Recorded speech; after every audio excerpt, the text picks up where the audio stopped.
Did you know that you have a favorite sin? Now, I know no one wants to hear about sin. Nobody wants to talk about sin. But let's be honest, that if Jesus would leave heaven's world, come to this earth to be despised and rejected, mocked and ridiculed, crucified, nailed to a cross, suspended between heaven and earth, die on that cross, be laid in a tomb or laid in a grave, okay? If he who knew no sin was made sin, sin is a topic that needs to be discussed. In fact, the weight of sin is great, whether we realize it or not. You see, we would ask ourselves, preacher, we're going through difficult times, or we're having a difficult situation in life, and we're saying, preacher, where's the joy unspeakable and full of glory that you talk about? Where is the peace that passes all understanding? Where is the contentment of life, learning to be content in the state I am in? Where is that at? Well, it's often hindered by the sin in our life.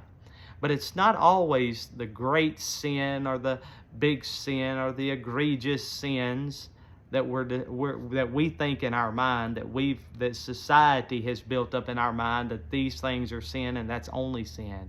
No, it's going to be the favorite sin that you have that is hindering you, that is besetting you. See, the Hebrew writer in Hebrews chapter 12, verse 1 wrote it this way. He said, we're compassed about with so great a cloud of witnesses. Let us lay aside every weight and the sin which doth so easily beset us.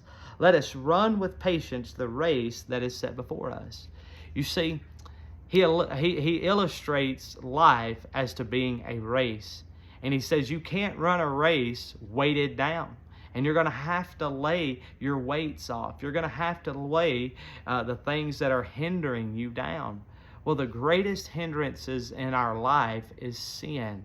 And the reason we're not able to run our race well, the reason we can't succeed and have good success in this life is because we have sin. Easily besetting sin, our favorite sins. Sins that are in our life that we don't even view them as sin because we love them so much. Now, let's be honest. You know what it is in your life, and I know what it is in my life.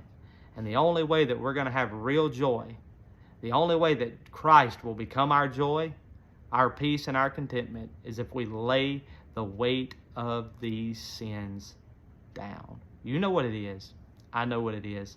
Let's lay them down together. Hey, y'all have a blessed day.